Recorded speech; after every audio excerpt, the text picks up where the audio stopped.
I think that's true with everything, like trading time for money. They should be incentivized with what's collected. All of your tenants going to have one point of contact, and in turn, you're going to have that one point of contact.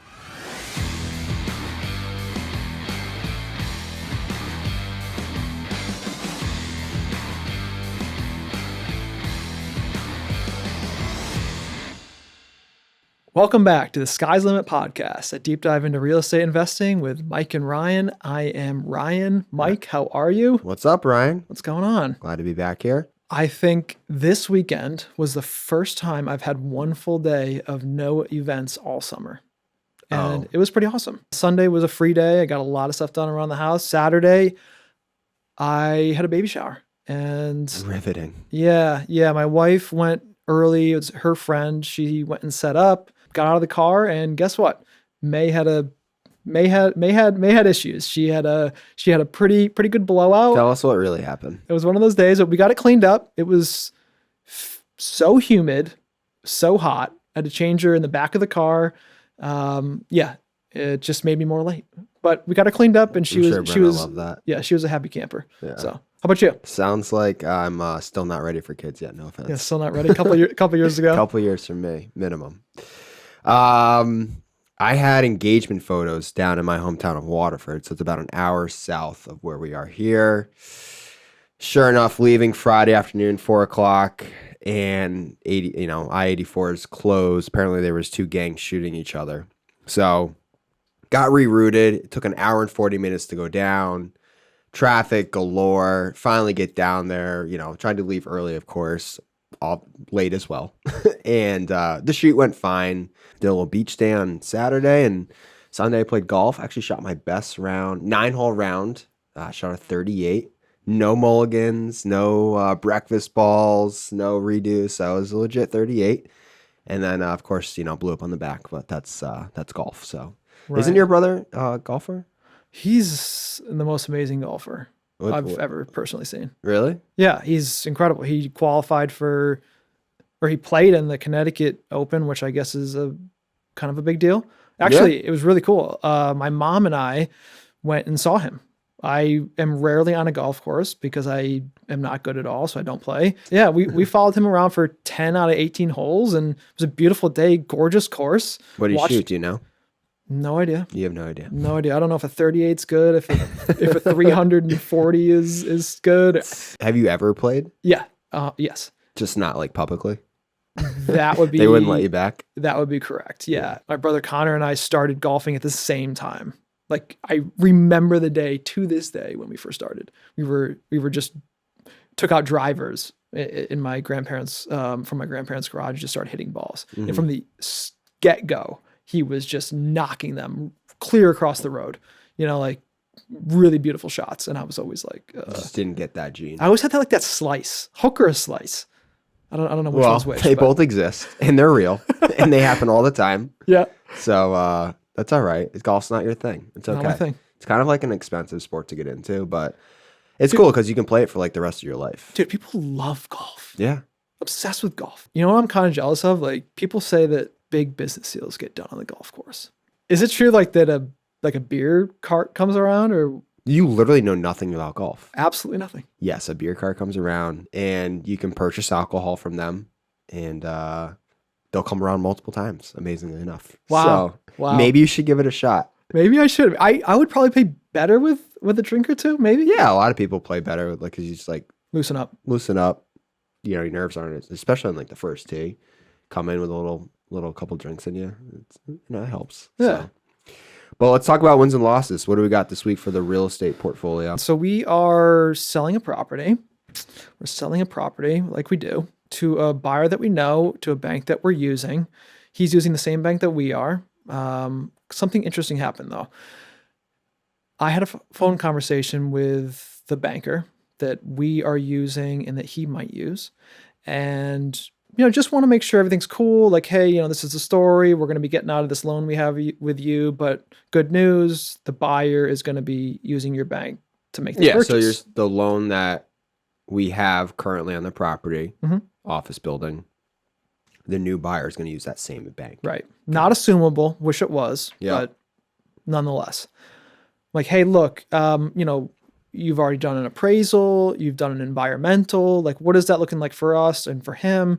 Like, does he need to do these things over again? Like, those items are pretty recent, less than a year old. Can he just reuse them?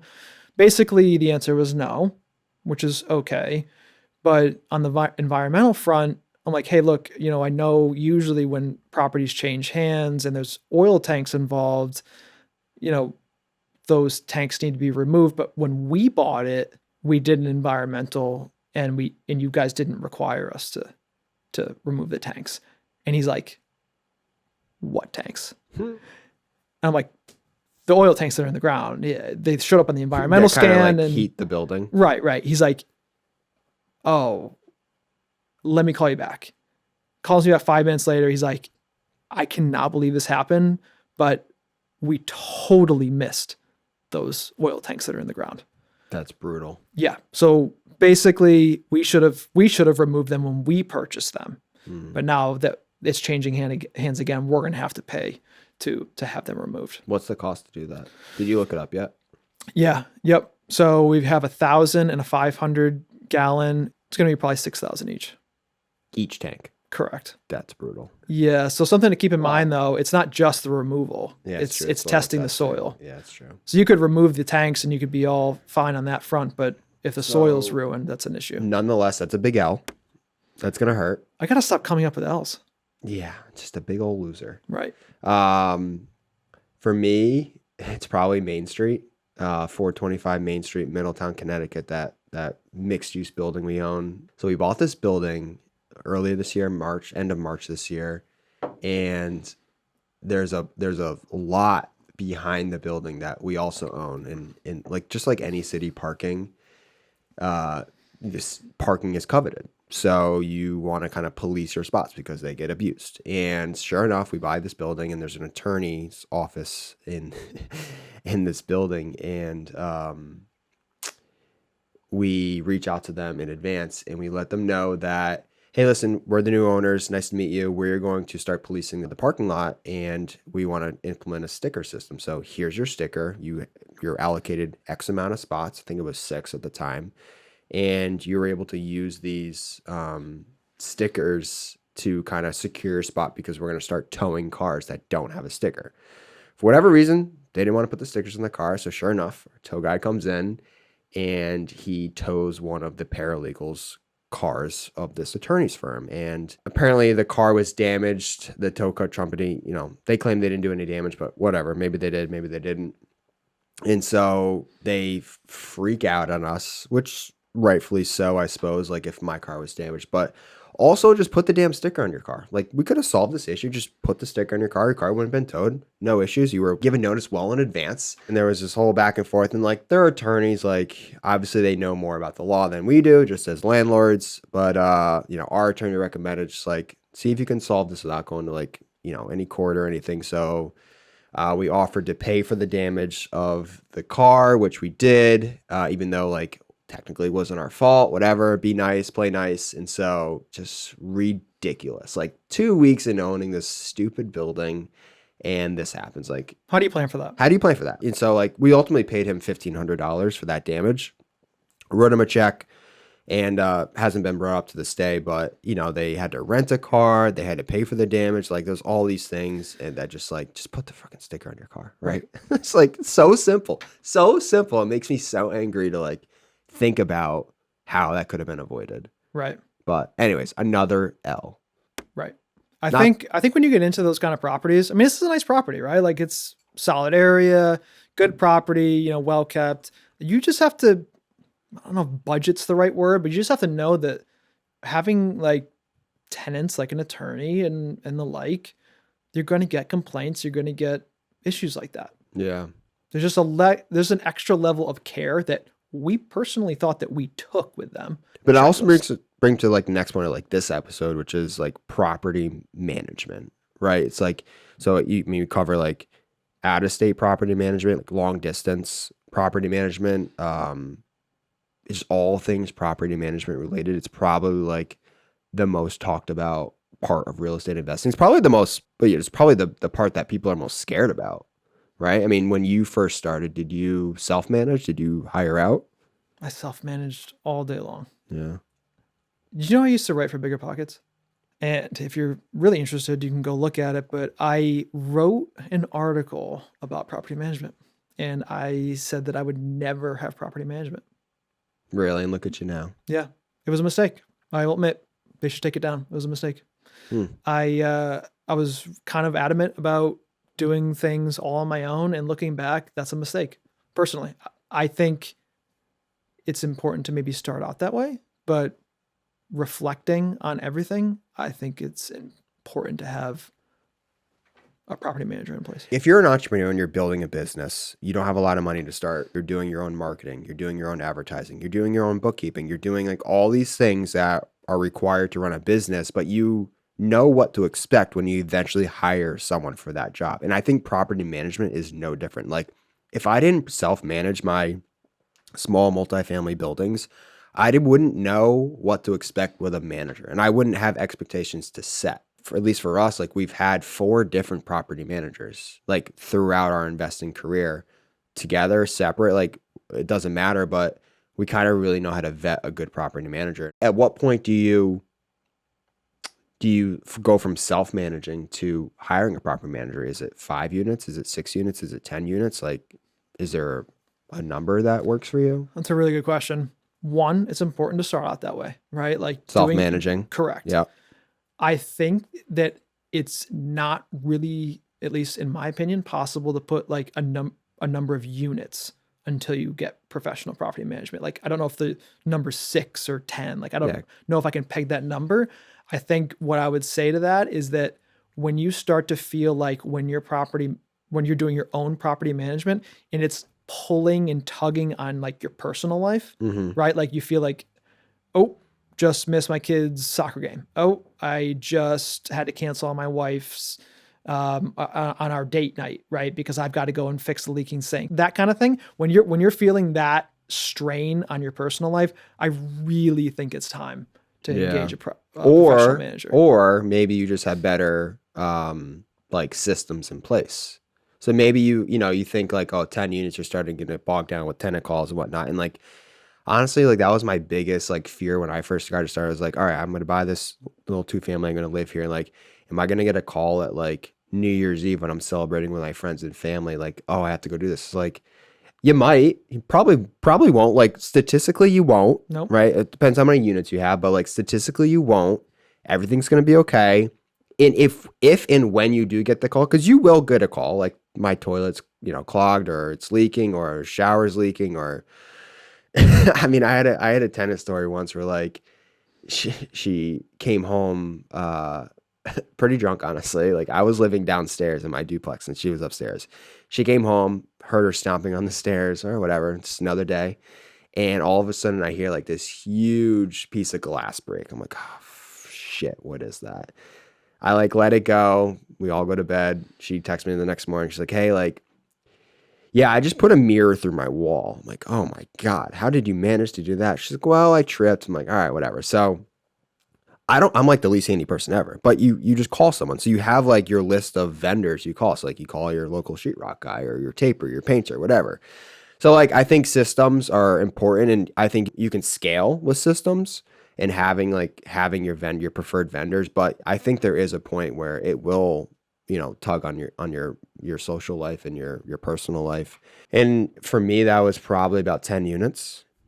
Honestly, I think at 10 unit, I was ready to trade my time to pay a manager. And I think that's true with everything, like just like trading time for money. I remember you and I having this conversation, and I remember I was fighting you on it. I distinctly recall this conversation.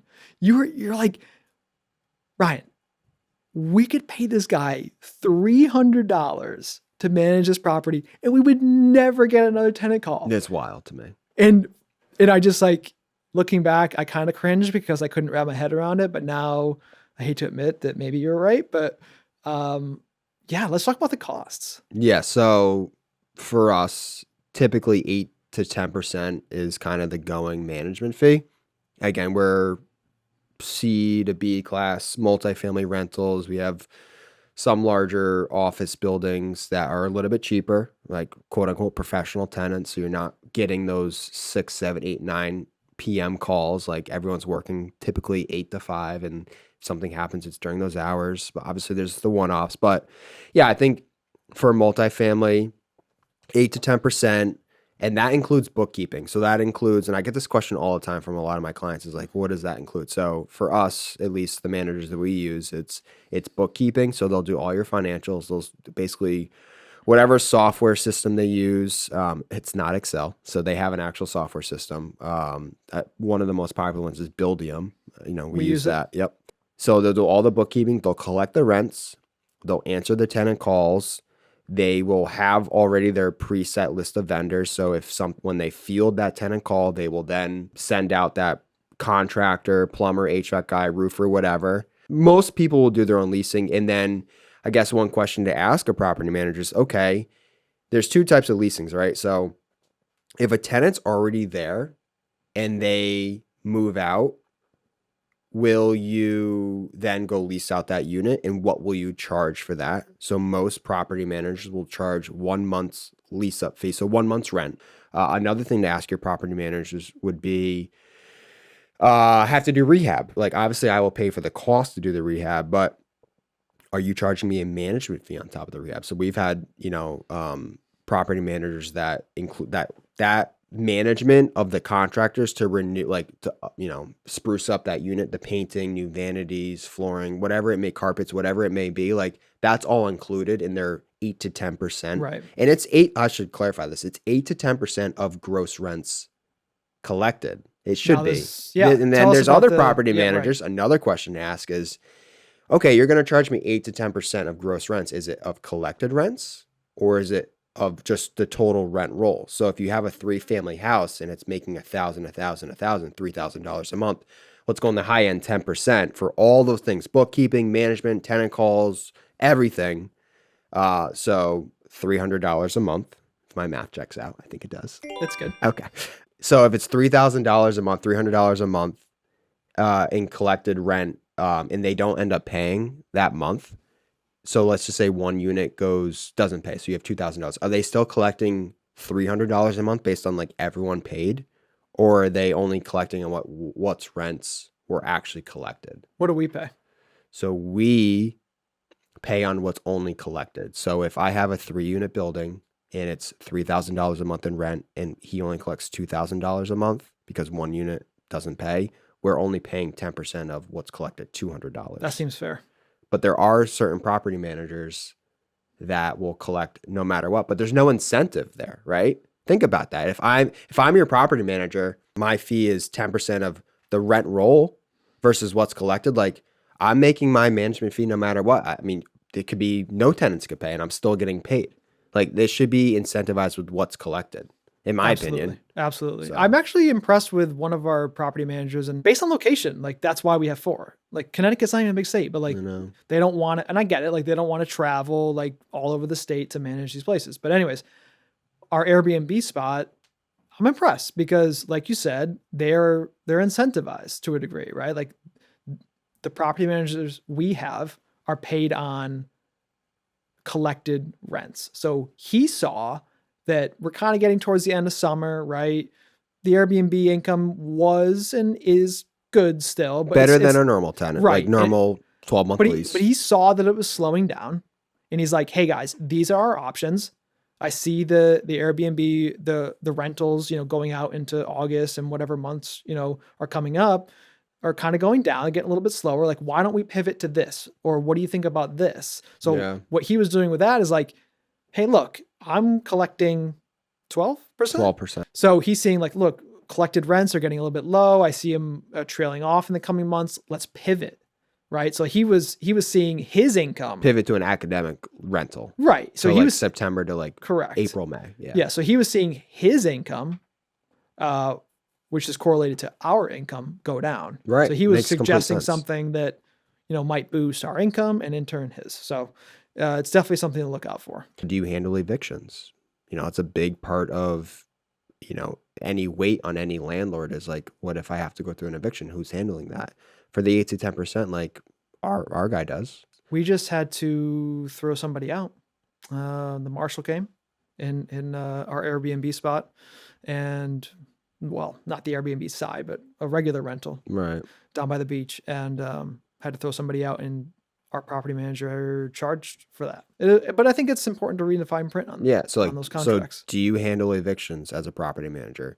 Are you including bookkeeping in that 8 to 10% gross fee you collected, or you're charging?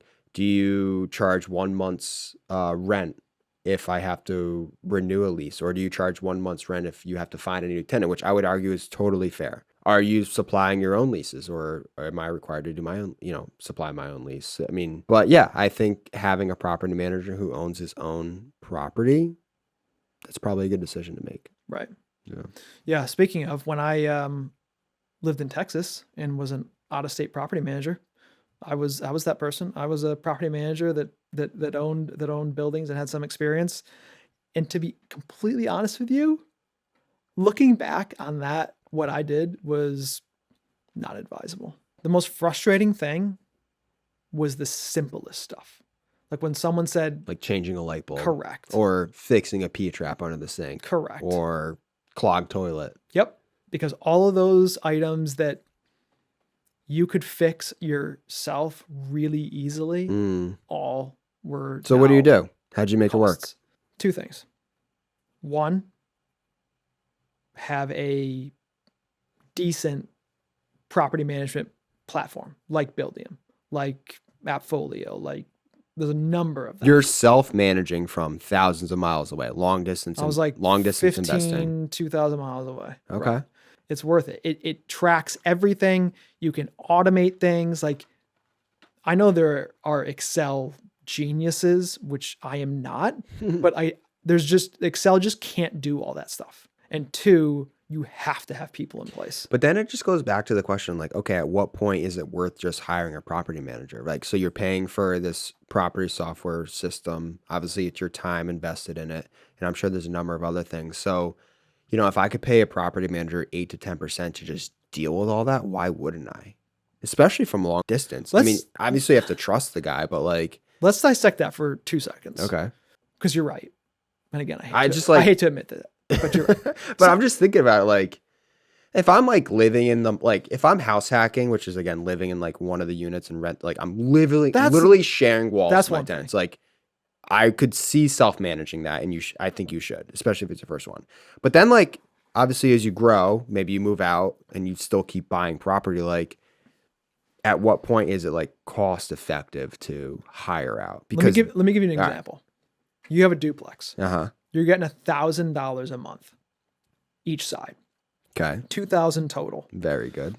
John, property manager, comes to you and says, I'm going to manage this property for you for 10%. Okay. It's going to cost you $200 a month.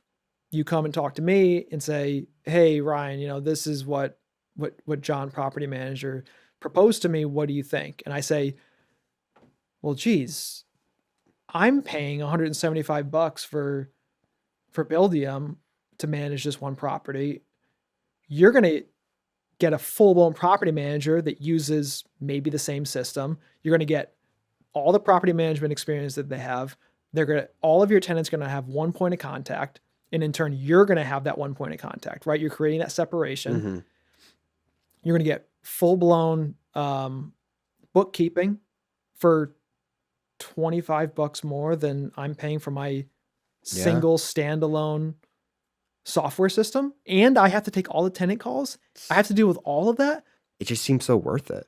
Yeah. In my opinion. I mean, you get your time back. You can spend that time you would take dealing with calls and then going to find more properties, or going to real estate meetups and meeting more investors and finding off-market deals and focusing on your marketing and direct to seller. I mean, there's just so much. I feel like there's so much more time you can be spent than being bogged down with tenant stuff. And it's not all like bad. Like, who's going to run the property better than yourself?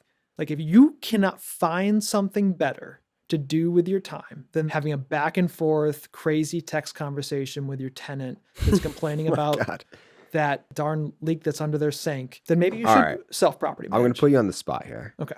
Tell me your favorite / worst tenant story when you were self-managing. So I'll keep it, let's see, a PG story. All right. So PG-13. Yeah. Okay. Second property I ever owned, it was a duplex. I outfitted it to 10 bedrooms. It was 500 feet from a local university. Okay. And I rented it out to college kids. On the third floor, I had a tenant who had an issue. Okay, he had an issue. Just say it how it is. Yeah, he had an issue where he could not either go or make it to the toilet to go number 2. So was he like shitting on the floor? Correct. Actually? Actually He shitting was on the shitting floor. on the floor. Like living with other random people. And let me even go further than that to say that not only was he Dude, I feel like I need to like wear gloves or like take a shower. Now. right. Not only was he doing that, I swear to you that this is the truth. He was walking in it. No way. And tracking, and I probably have the pictures in my phone still. He was creating footprints to the bathroom. Oh my God. No pun intended, I shit you not. That is fucking nuts. Right. I don't even know how a property manager would deal with that, honestly. Right. That's just one of those things. It's just such an outlier. You're just like, what do I even do with this? The fuck am I doing in this real estate investing thing? That is wild. Absolutely. So I call his mom. I'm like, look. Because you can't have a normal conversation with this person. How do you even go about that? No, I don't even know. Yeah. I'm like, look, she's an attorney. Like, your son. I don't know how to tell you this, but your son is doing this. And she lost it. She's like my son? Not my son. He would never do that. I'm like, yeah, twice on Sunday, actually. I've got pictures. Like, he's doing it. And she Did you install like cameras or something? Like other tenants reported it. Oh, they're like, man. this is happening. Oh my God. That tops the list. I know. You gotta have some thick skin. You do. You do. You can't take things personally.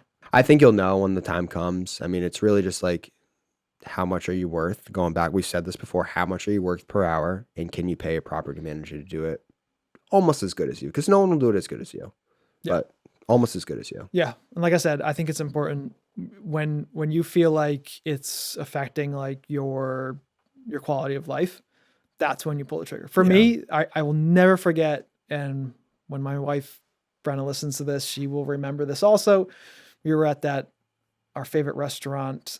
I remember sitting there. We had a great dinner. It was at the end of dinner. We were, waiting for the check, and I got a text that just angered me. And it like just changed the whole tone. Changed the whole tone of the night. Yeah, it's not worth it. And I should have never read it. No, yes, that's true. I should have never read it, but it just like changed the tone. Like, it was just something that was just so unreasonable from this tenant to text me at that hour on whatever weekend day that was. It was just like, yeah, this is not for me. Like, I need to have someone else get this message and get that from them. Get it from a property manager. That's when I knew. No, you're totally right. And for anyone like watching this on YouTube, I'd love to hear your tenant stories. So please share in the comments all your tenant stories. In later episodes, we'll have like a few of our property managers on, and they have some crazy stories. I can't wait to get our property manager on here. Yeah, it'd be good. So I think that wraps it up today. Just remember, sky's the limit. Dive deep and invest how you want to live. That's right. See you next time.